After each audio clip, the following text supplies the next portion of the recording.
séquence suivante, comment évaluer la recyclabilité des emballages en plastique. Vous pouvez applaudir Christophe Morin, dirigeant de Pacagile. Pacagile, un cabinet de conseil spécialisé en éco-conception des emballages, justement, un cabinet expert accrédité Crédit Impôt Recherche, organisme de recherche privé.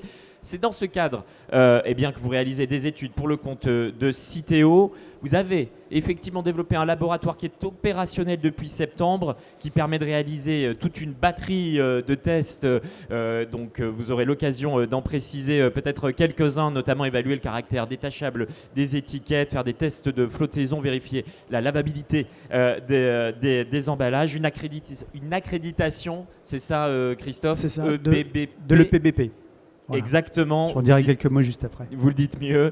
Et puis, surtout, c'est le sujet, une méthode dénommée OK Recycle qui eh bien, a été développée, expérimentée avec Citeo et qui est prêt à être commercialisée.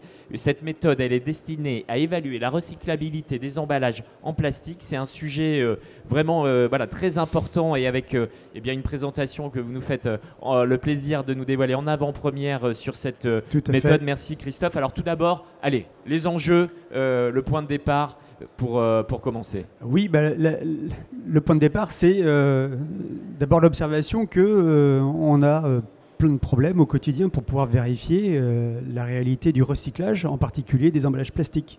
Voilà.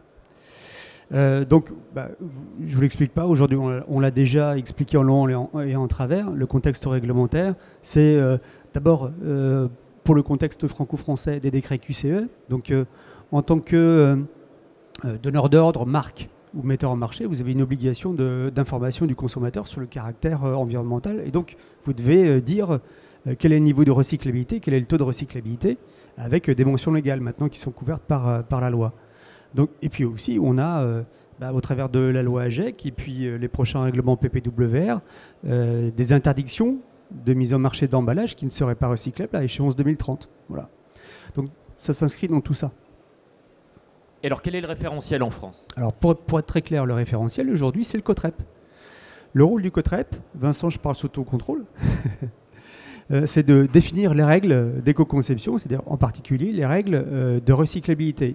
Donc comment ça se passe? Vous avez sur le site du COTREP, pour toutes les filières qui existent, qu'elles soient opérationnelles ou en voie de développement, vous avez des critères qui définissent donc des critères à la fois qualitatifs, mais aussi qui définissent des limites pour pouvoir faire en sorte que l'emballage reste recyclable lorsqu'il arrive dans le flux de recyclage. Donc vous avez différentes couleurs, vert, vert clair, orange. Donc sur ces trois critères-là, sur ces trois colonnes-là, l'emballage reste recyclable. Mais dès qu'on passe sur le rouge, l'emballage devient perturbateur ou l'élément associé devient perturbateur du tri et du recyclage. Et donc, vous perdez ce qualificatif emballage recyclable. Et donc, vous êtes sous le coup des potentielles interdictions à terme. Attention. Alors, il y a un outil qui existe en France, c'est l'outil TRI. Qui intervient sur ce sujet. Est-ce qu'on peut en dire quelques mots? Alors, une petite nuance, juste pour terminer ici. Le rôle du COTREP aussi, c'est de tester les innovations. Voilà, et puis de définir les règles et surtout évaluer l'impact de ces innovations d'emballage, nouveaux matériaux, peut-être nouvelles formes d'emballage, et donc de tester l'impact sur le flux de recyclage, et donc de définir les règles. OK Recycle n'a pas vocation à se substituer au COTREP voilà, c'est ça sur ces questions-là. Donc, OK Recycle, pour être très clair, c'est une méthodologie de vérification de la recyclabilité des emballages plastiques pour la France. Voilà. Et donc, mon référentiel technique, c'est le COTREP. On est d'accord. Et donc, il y a un outil pour comprendre la différence avec cet outil qui s'appelle TRI. TRI, c'est quoi? C'est un outil qui est mis à disposition de Citeo pour permettre aux donneurs d'ordre, aux marques, aux metteurs en marché, de répondre à leur obligation d'information du consommateur. Donc, comment ça se passe? Le donneur d'ordre ou l'industriel, il a des fiches techniques, il a des interactions avec son fournisseur, il remplit, il modélise son emballage d'entrée, et donc il obtient un niveau de recyclabilité, un taux de recyclabilité, et puis finalement des mentions légales qu'il peut mettre sur son emballage ou sur le site internet. Donc les mentions légales, elles sont donc c'est des allégations environnementales qui sont couvertes par la loi, entièrement recyclables, majoritairement recyclables ou non recyclables, pour peu que, si jamais l'emballage est rouge donc il est considéré comme perturbateur du tri de recyclage, mais il est non recyclable surtout aussi si la filière est en cours de développement. On n'a pas le droit aujourd'hui d'alléguer que l'emballage est recyclable si la filière n'existe pas. C'est très clair. Mais alors du coup, quel Alors constat ? attention, donc là la grande différence c'est que au travers de tri, on génère une autodéclaration. Et donc cette autodéclaration, ça tombe sous le coup d'une allégation environnementale qui est sur la stricte responsabilité de l'industriel, du metteur en marché ou du donneur d'ordre. Sauf que, ça paraît très simple au quotidien, sauf que les constats, c'est que les fiches techniques des emballages, elles sont incomplètes. Voilà, on n'a pas tous les détails techniques, et qui sont parfois sensibles, pour vérifier la réelle recyclabilité des emballages. Il y a aussi, dans les interactions avec nos fournisseurs, on est confronté aussi à des problématiques de confidentialité. On n'a pas toutes les informations sur les fiches techniques. Et donc, parfois, ce que moi j'ai constaté, c'est que l'intervention d'un tiers, neutre, sous couvert, je dirais, de contrat de confidentialité, peut intervenir et attester de la conformité. Voilà, c'est ce que je propose, par exemple. Mais attention, fraude. J'ai mis un point d'interrogation parce que tous les fournisseurs ne tombent pas dans ces mauvaises pratiques-là, mais on a fait l'objet on a mis en place un certain nombre de tests, on a expérimenté beaucoup de choses et on a eu des mauvaises surprises quand même. Pas plus tard qu'avant-hier, j'ai été contacté par un metteur en marché, un donneur d'ordre, qui était vert de rage parce qu'il a valider un film d'emballage souple sur toutes les lignes de conditionnement et à l'issue de sa validation industrielle, il s'est rendu compte qu'il y avait un petit peu de PP dans le PE. Et ça change tout, évidemment. Finalement, l'emballage, il n'est pas recyclable. Alors qu'il était allégué par le fournisseur comme étant parfaitement recyclable, monomatériaux PE 100%. Voilà. Donc ça, attention, il y a des mauvaises surprises. Et il y en a plein des mauvaises surprises, je dirais à tous les niveaux, pour toutes les filières. Il y a aussi des certificats qui sont non valides en France, qui circulent et qui sont mis à disposition par certains fournisseurs. Donc, parce qu'ils viennent de pays avec d'autres législations ou d'autres pratiques. Et pas le même référentiel. Exactement. Donc il faut faire attention à tout ça. Donc nous, ce qu'on propose, c'est donc un avis technique avec une méthodologie de vérification de tous les critères du COTREP. Et derrière, ça donne droit à une attestation de conformité aux critères de recyclabilité du COTREP. D'accord. Voilà. Alors, parce que le référentiel France. Pour bien comprendre, il ne s'agit pas d'un tri bis, en fait, mais bien d'un outil complémentaire qui vient sous-tendre et pouvoir effectivement amener une validation de l'information. C'est ça. On est très pratico-pratique et on va surtout apporter la preuve du respect de tous les critères du COTREP. Voilà. C'est très Donc clair. ça va être basé notamment sur des analyses scientifiques. C'est hyper important. Les éléments de preuve, c'est hyper important. Alors l'avis de recyclabilité, justement, parlons-en. Alors, voilà, qu'est-ce que c'est OK Recycle, pour dire le nom et la marque. D'abord, c'est le résultat d'un travail collaboratif. Voilà. Le cadre de ce projet-là, c'est d'abord l'idée du COTREP d'étudier l'opportunité de faire vérifier la recyclabilité par un tiers. Voilà. Donc ça, il y a eu une annonce qui a été faite dans le cadre d'un webinaire en janvier 2024. Et donc, quand on s'est parlé, ça remonte déjà à quelques années maintenant. Moi, j'avais plein d'idées pour mettre en place, je dirais, tout un panel de tests. Donc, on a mené en collaboration avec Citeo toute une phase d'expérimentation. Et donc, finalement, on a dû tester une 60aine d'emballages pour vérifier la faisabilité et donc surtout la bonne équation des tests pour vérifier tous les critères. Voilà. Et donc, l'objectif, alors on a fait ça en toute transparence avec le COTREP. L'objectif, c'était donc de démontrer la pertinence du plan de contrôle OK Recycle. Voilà. Et donc, on peut dire que la méthode, elle répond aux attentes aujourd'hui.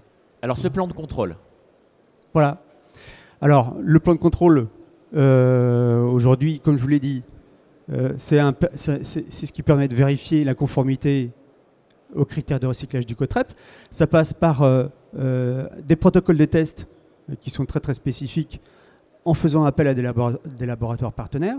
mais aussi en faisant quelques tests au sein du laboratoire interne. Et donc justement, on a reçu il y a peut-être une quinzaine de jours l'accréditation de l'EPBP, qui est donc l'European Pet Bottle Platform, et qui nous permet de réaliser de manière officielle tous les quick tests de lavabilité des cols, lavabilité des encres, l'évaluation du caractère détachable des étiquettes adhésives, voilà, des tests de flottaison et d'autres tests, puisque finalement, à partir du moment où on a le matériel pour faire ça, on peut faire d'autres tests. Quels sont les livrables? Alors, donc, une fois qu'on déroule tout le protocole OK Recycle, eh bien, on peut donc... on rédige un rapport d'évaluation qui est donc forcément confidentiel, qui va être hyper documenté et qui est surtout basé sur les preuves scientifiques. Voilà. À partir de là, c'est incontestable.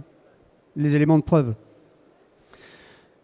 Et à partir du moment où, je dirais c'est OK, on est recyclable, eh ben, nous on va émettre un avis technique, donc l'avis technique OK Recycle, simplifié, public, donc qui va être une forme d'assurance de la conformité aux critères de recyclabilité du COTREP, avec un statut recyclable pour les emballages principaux, mais un statut compatible pour les éléments associés. Et oui, par exemple, un opercule n'a pas vocation à être recyclé sur une barquette plastique, par exemple. Il aura vocation surtout à être non perturbateur du tri et du recyclage. Donc, le statut compatible. Vous aurez le cas échéant, si on étudie un système d'emballage complet, d'avoir un niveau et un taux de recyclabilité qui est basé sur les règles de tri. Voilà, on a cet outil-là, donc on peut aussi l'utiliser pour pouvoir finaliser l'étude de recyclabilité. Et le cas échéant, mais si malheureusement on constate qu'il y a des manques et que l'emballage finalement il est perturbateur du tri, eh bien, on décide ensemble un plan de progrès. Voilà, à qui ça s'adresse tout ça? Ça s'adresse à tout le monde. On l'a voulu hyper généraliste. Donc ça s'adresse à la fois aux fabricants d'emballage dits principaux, mais aussi aux fabricants d'emballage dits associés, voilà, aux industriels, aux marques, aux metteurs en marché. Et à ce moment-là, on a la possibilité d'étudier le système complet. Et pour quels emballages précisément? Tous les emballages pour toutes les filières. Voilà. Emballage en plastique? Emballage en plastique. On reste plastique. Le COTREP, mon référentiel, c'est le plastique. Donc l'emballage principal, il peut être OK Recycle, donc il a le statut recyclable, un élément associé, un opercule, une étiquette, un adhésif, une colle, de l'encre, peut être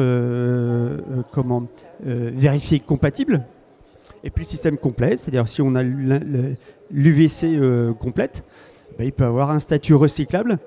Et donc c'est un support qui vous permet justement de vérifier toutes les allégations environnementales de recyclabilité avec les mentions emballage majoritairement ou entièrement recyclable, avec un niveau et un taux de recyclabilité. Et pour quelle reconnaissance officielle? Alors, moi j'ai envie d'être parfaitement transparent avec vous. OK Recycle, aujourd'hui, c'est une marque de conformité. Voilà, c'est on va dire vulgairement un label. C'est une initiative privée, volontaire, voilà, qui est portée par Pacagil. Mais c'est surtout pas un certificat de recyclabilité. C'est pas un certificat au sens juridique du terme, parce que derrière, ça sous-entend des certifications COFRAC notamment. Donc c'est hyper lourd et c'est surtout pas à moi de le porter. Ça peut devenir un certificat si à un moment donné, ça devient validé par Citeo et le COTREP. Mais pour ça, moi j'encourage vivement le COTREP à poursuivre les travaux sur la certification. Voilà. Poursuivre les travaux pour... et nous, on est en phase d'attente de la définition du cadre et des modalités de fonctionnement dans le cadre d'une, peut-être, une future certification COTREP. Et alors, nous, on espère que ce sera officiel, opérationnel dans les prochaines années. 2025 peut-être, mais c'est pas sûr. C'est pas sûr. Voilà, mais nous, en tout cas, on est prêts. Notre méthodologie, elle est éprouvée. On sait qu'elle fonctionne. Et on est prêt aujourd'hui à démarrer. Donc demain, si la certification COTREP elle voit le jour, nous on est d'ores et déjà candidat. En tout cas, le dispositif est prêt et il est lancé avec quelle communication? Et oui, donc là, je vous ai dit que c'était une marque de conformité. Donc on a préparé le cadre de la communication qui est autour de tout ça. Donc vous voyez le logo ici, mais derrière il y a toute une communication en B2B qui est d'ores et déjà possible. Donc OK Recycle, c'est une marque déposée pour la France. Donc c'est une marque de conformité avec un règlement d'usage de la marque, un contrat de licence et une charte graphique. Voilà, donc on est prêt. On est prêt. C'est très clair, Christophe. Donc on peut prendre contact avec vous. Tout à fait. Donc si jamais vous avez des doutes sur le caractère recyclable d'un élément d'emballage ou de l'emballage complet, voilà. Vous êtes donneur d'ordre, metteur en marché. Vous pouvez demander à vos fournisseurs d'emballage ou fournisseurs de produits emballés de s'adresser à nous et on passe au travers du crible de la méthode OK Recycle tous les critères de recyclabilité de Cotrep et derrière, on valide pour vous. Et c'est une forme d'attestation de conformité qu'on vous livrera avec l'avis technique OK Recycle. Lever les doutes, apporter de la réassurance, c'est aussi une façon de se différencier et de prendre un temps d'avance sur ce marché. Merci Christophe, vous pouvez l'applaudir pour sa présentation. C'est le temps des questions-réponses. Y a-t-il des questions, des remarques sur la présentation de Christophe? Alors, moi j'avoue que j'avais envie de tendre une perche puisqu'évidemment on a la chance d'avoir Vincent Collard, Citeo, évidemment partie prenante du Cotrep. Votre avis au fond, pourquoi Vincent, on va vous apporter un micro, pourquoi Citeo s'intéresse à ce type d'outils de démarche? Alors, on peut allumer le micro. Bon, ou bon, ça marche. C'est bon, on vous entend. Bah, déjà parce que je partage le besoin du marché là que Christophe a présenté, le besoin multiple en fait. Il y a de vérification des fiches techniques, de s'assurer que c'est bien tapé d'entrée, etc. C'est pas quelque chose qu'on fait, qu'on propose.